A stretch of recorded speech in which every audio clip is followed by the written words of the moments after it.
Olá, meu nome é Cecília, e eu estive felizmente casada por 5 anos, vivendo com meu atencioso marido. Compartilhávamos um vínculo próximo, ansiosos pela chegada de filhos, embora ainda não tivéssemos tido nenhum. No entanto, a vida tomou um rumo inesperado após um incidente recente, e sinto-me compelida a compartilhar essa história notável. Meu marido é universalmente considerado uma pessoa gentil, um sentimento ecoado pelos meus pais, que o têm em alta estima. Minha irmã, uma mulher dedicada à carreira, sempre focou principalmente no trabalho, mas ela e meu marido se davam bem, apesar de sua típica postura reservada. Recentemente, as responsabilidades de trabalho dele aumentaram dramaticamente. Ele começou a voltar para casa à tarde e até a trabalhar em seus dias de folga programados. Como novo líder de equipe, ele frequentemente ficava colado ao celular, coordenando com sua equipe a qualquer hora do dia. Embora alguns pudessem achar a mudança repentina em sua rotina suspeita, eu a via como um compromisso com o trabalho, preocupando-me, em vez disso, com o impacto que isso estava tendo em sua saúde. Em meio a essas mudanças, minha irmã decidiu se mudar para uma nova oportunidade de trabalho que exigia que ela mobiliasse seu novo apartamento. Eu planejava levá-la à loja de móveis no sábado para ajudá-la, mas uma ligação inesperada do meu chefe exigiu minha presença imediata no trabalho, deixando-me em um dilema. Felizmente, aquele sábado era um dos raros dias de folga do meu marido. Apesar de sua recente ocupação, ele gentilmente se ofereceu para ajudar quando viu minha dificuldade. Era um pouco estranho para ele passar o dia sozinho com minha irmã, mas ele concordou e até pediu para pegar meu carro emprestado, já que o dele estava na oficina. Agradecida pela sua gentileza, fui lidar com a emergência no trabalho. Foi a primeira vez que meu marido e minha irmã passaram um tempo juntos sem mim. Enquanto eu cuidava das minhas responsabilidades, não pude deixar de me perguntar como eles estavam se saindo sozinhos.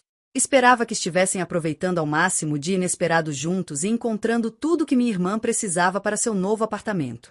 Após resolver os problemas no trabalho, já estava escuro quando verifiquei meu telefone, planejando encontrar meu marido e minha irmã para o jantar. No entanto, fui surpreendida por uma ligação de um número desconhecido. A voz do outro lado perguntou se eu era parente de Marcelo. Confusa, confirmei minha identidade como sua esposa. Foi quando o policial deu a notícia chocante. Meu marido tinha sofrido um acidente de carro e tanto ele quanto sua passageira, minha irmã, estavam inconscientes. Em choque, corri para o hospital. Ao chegar no departamento de emergência, dei meu nome e fui rapidamente levada à unidade de terapia intensiva. Através do vidro, pude ver meu marido cercado por máquinas, seu corpo coberto de bandagens. Meu coração afundou enquanto eu estava ali, ansiosa sobre o que o futuro reservava para ele. Mais tarde naquela noite, minha mãe chegou de longe para nos apoiar nesse momento difícil. Enquanto esperávamos ansiosas, um policial forneceu mais detalhes sobre o acidente. Ele explicou que Marcelo estava dirigindo em uma estrada bem iluminada quando outro carro, que havia passado um sinal vermelho, colidiu com o veículo dele.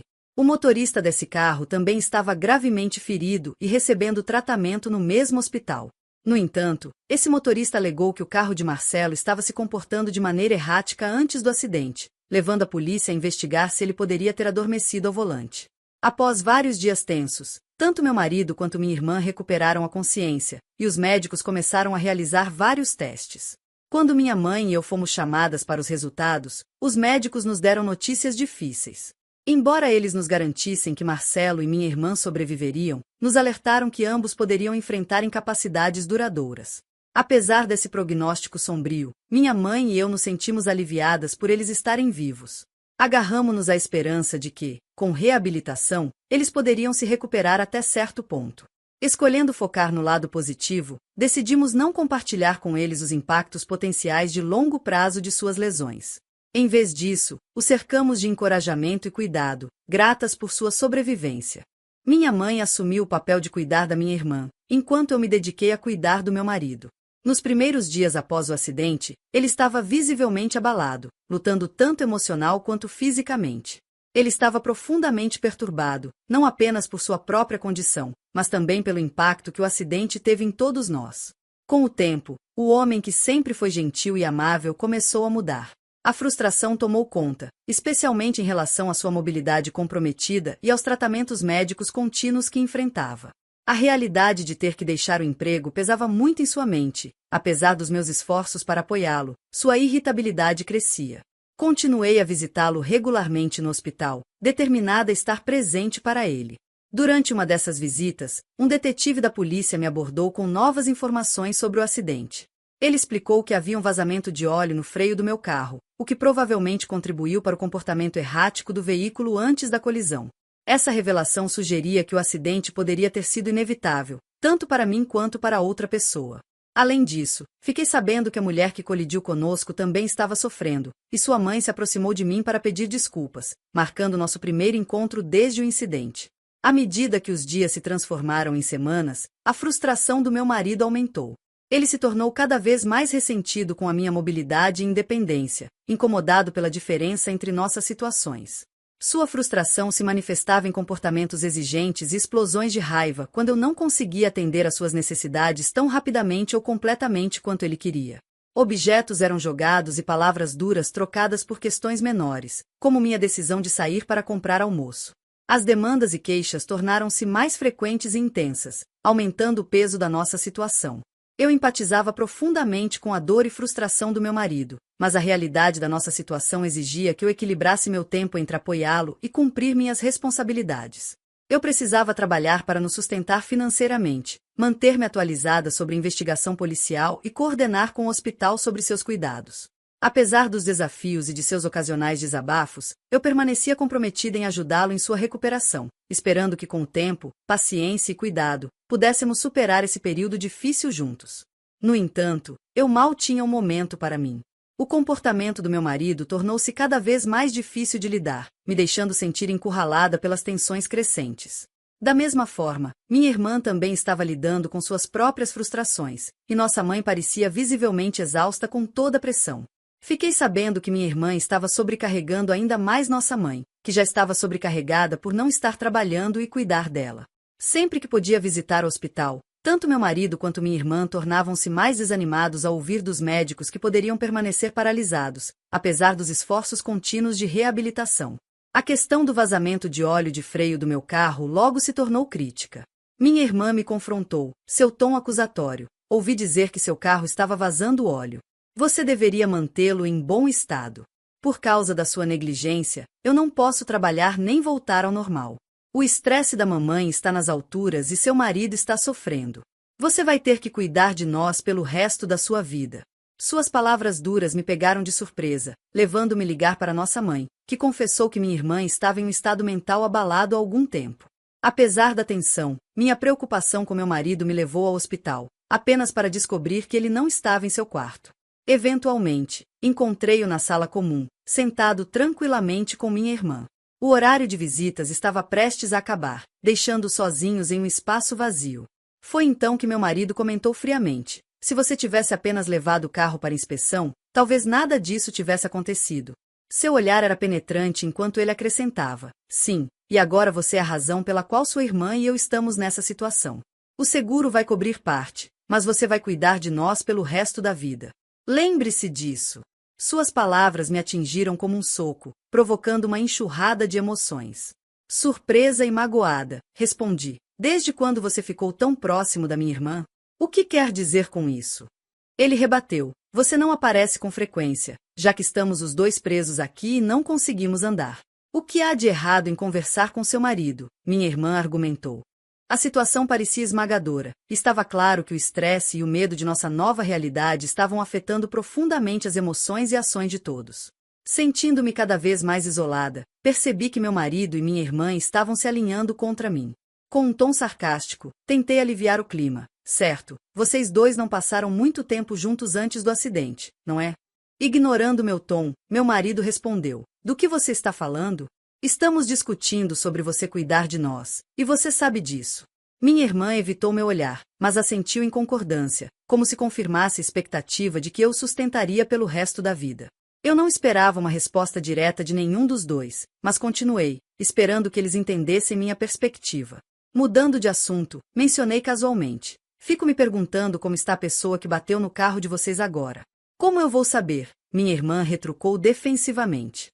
Ela nos atingiu quando o sinal estava vermelho. É inacreditável. É isso mesmo, você não imagina o quão aterrorizante foi, meu marido acrescentou. Precisamos garantir que receberemos uma compensação dela. Eu estava tão perto de conseguir uma promoção também.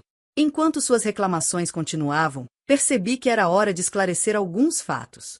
Há algo que vocês dois precisam saber. Primeiro, eu mandei inspecionar meu carro logo antes do acidente. Ah, mandou? Então o concessionário deve ser processado.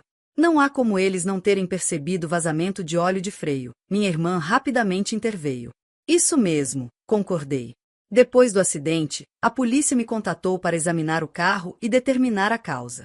Eles queriam verificar meu gravador de direção, mas aquele gravador antigo não capturava som e não começava a gravar imediatamente após um acidente, então não é muito útil. Meu marido desprezou minha explicação. É aí que você está errada, eu corrigi suavemente. Você não sabia que eu substituí o gravador antigo por um novo, não é? Minha irmã olhou para cima, surpresa. O quê? Eu também instalei uma câmera adicional dentro do carro, continuei. Seu rosto ficou cada vez mais pálido à medida que eu falava. Os novos gravadores de direção podem começar a gravar com o menor movimento do carro. A polícia já entrou em contato comigo sobre os dados que obtiveram. A expressão do meu marido mudou para confusão, enquanto minha irmã parecia tão pálida que parecia prestes a desmaiar. Encarando-os diretamente, confrontei minha irmã. Você estava aprontando alguma coisa, não estava? O que exatamente você fez com o carro? Por que você está falando com minha irmã assim? Meu marido entrou em pânico, sua voz trêmula enquanto ele tentava entender as implicações das minhas palavras. Você fala com ela como se ela fosse sua namorada, lembrei-lhe. Eu disse a você que uma leve vibração ativaria a gravação, e ela capturou muitos momentos íntimos entre vocês dois. Minhas palavras o deixaram sem fala, e a cor sumiu de seu rosto quando revelei que a polícia havia perguntado sobre a mulher que estava no carro com ele. Agora estava dolorosamente claro. Seu caso com minha irmã havia sido exposto. Você tem me enganado todo esse tempo. Confrontei-os, a revelação me atingindo em cheio. Meu marido, encurralado e desesperado, começou a desviar a culpa para minha irmã. Linda é a única culpada aqui, ele gaguejou. Nesse momento, a mãe da mulher que colidiu com meu carro entrou na sala. Eu a havia convidado, na esperança de encontrar alguma resolução ou compreensão. Você não tem nada a dizer a ela, desafiei minha irmã, que recuou ao ver a mulher angustiada. Uau, quem é essa? Minha irmã exclamou, surpresa. Ela é a mãe da mulher que bateu em vocês, expliquei, minha voz firme, apesar do turbilhão emocional dentro de mim. Meu marido ficou em silêncio, finalmente percebendo quem ela era, enquanto eu continuava. E ela também é a mãe de Marília, a mulher que foi sua vítima. Ao mencionar o nome Marília, meu marido ficou pálido, e minha irmã ficou confusa.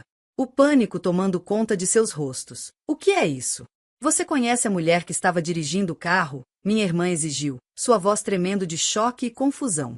Meu marido, sem palavras, parecia completamente derrotado. Foi quando decidi expor tudo. Essa mulher, Marília, estava tendo um caso com Marcelo. Ele prometeu a ela o divórcio, mas nunca cumpriu. Quando Marília afirmou falsamente que estava grávida para manipulá-lo, Marcelo disse a ela para fazer um aborto e cortou o contato. Devastada e buscando vingança, Marília me atacou, perseguindo meu carro e batendo propositadamente, tentando me machucar através de você. Eu conectei os pontos desse ciclo malicioso impulsionado por engano e traição. Então, você estava apenas no lugar errado na hora errada, afirmei para minha irmã, o peso da situação caindo sobre nós. Você me traiu com ele, mas você também foi traída. Minha irmã estava pálida como um papel, seus olhos arregalados em descrença. Eu não posso acreditar que algo assim virou nossas vidas de cabeça para baixo, minha irmã murmurou, a magnitude da traição se revelando para ela. Eu olhei para eles, minha voz quieta, mas firme. Não importa o quanto vocês chorem ou gritem agora, isso não muda nada. Esta tragédia não foi resultado de ações inocentes, foi tecida através de uma teia de mentiras e vingança da qual vocês dois fizeram parte. O silêncio caiu sobre o quarto, a verdade dura ecoando entre nós enquanto enfrentavam as dolorosas consequências de suas ações. Despejando todas as minhas emoções nas palavras, eu me certifiquei de que eles compreendessem a gravidade do que havia acontecido. Vocês estavam tendo um caso pelas minhas costas, e Linda, você pensou que estava me enganando, mas você também estava sendo enganada, que ironia do destino, e você acabou se machucando no acidente. Eu sou a verdadeira vítima neste caos, expliquei, com amargura clara em minha voz ao revelar a profundidade da minha desilusão. Eu havia contemplado não pedir o divórcio se você tivesse mostrado algum sinal de arrependimento durante sua estada no hospital e explicado tudo honestamente. No entanto, você nunca expressou nenhum remorso. Em vez disso, você me tratou com desprezo. Pausando para deixar aquilo absorver, eu os lembrei. Você se lembra de como preenchíamos aqueles papéis de divórcio de brincadeira logo depois que nos casamos? Eu nunca pensei que realmente os usaria, mas hoje eu os assinei. Então, você não é mais casado. Isso é um adeus. Com isso, deixei o hospital escuro e silencioso, sentindo uma profunda sensação de libertação. Expressar todo o ressentimento acumulado me libertou de certa forma. No entanto, as consequências dessa revelação não foram sem seus desdobramentos. Minha mãe ficou profundamente chocada com todo o ocorrido. A traição da minha irmã a feriu, e a percepção de que ela teria que cuidar da filha fisicamente incapacitada sozinha era avassaladora. Embora eu tenha cortado laços com Marcelo e Linda, eu não suportava deixar minha mãe lidar com tudo sozinha. Para ajudar a aliviar parte do fardo, abordei a mulher responsável pelo acidente, facilitando as desculpas necessárias e as discussões sobre a compensação, garantindo que minha irmã, que foi envolvida inadvertidamente, fosse financeiramente cuidada. Esse foi o mínimo que pude fazer para evitar que minha mãe fosse sobrecarregada. 3 anos se passaram desde aquele tempo tumultuado. Meu ex-marido e eu nos divorciamos, e eu segui em frente, mas as cicatrizes dessas revelações e o peso das minhas decisões permanecem, um lembrete constante das complexidades dos relacionamentos e das reviravoltas inesperadas que a vida pode dar. Agora, moro sozinha. Durante meu casamento, Marcelo e eu éramos vistos como um casal próximo, então nosso divórcio chocou meus colegas de trabalho. Depois disso, notei um aumento na atenção de colegas homens, o que atribuía à ideia de que mulheres divorciadas poderiam parecer mais acessíveis ou intrigantes para alguns homens. Apesar dessa nova atenção, a imagem persistente do meu ex-marido tornava o namoro pouco atraente para mim. Em vez de buscar novos relacionamentos amorosos, canalizei minhas energias para avançar na carreira. Estudei diligentemente para um exame de certificação e me matriculei em uma escola de negócios online que poderia frequentar após o trabalho. Eu nunca me imaginei seguindo esse caminho. Nunca invejei minha irmã, a mulher de carreira, e nunca pensei que aspiraria a ser uma, mas lá estava eu, naturalmente me inclinando para essa nova meta. A vida certamente tem suas voltas. Desde então, meu ex-marido voltou a morar com seus pais, mas parece que ele se tornou um fardo para eles.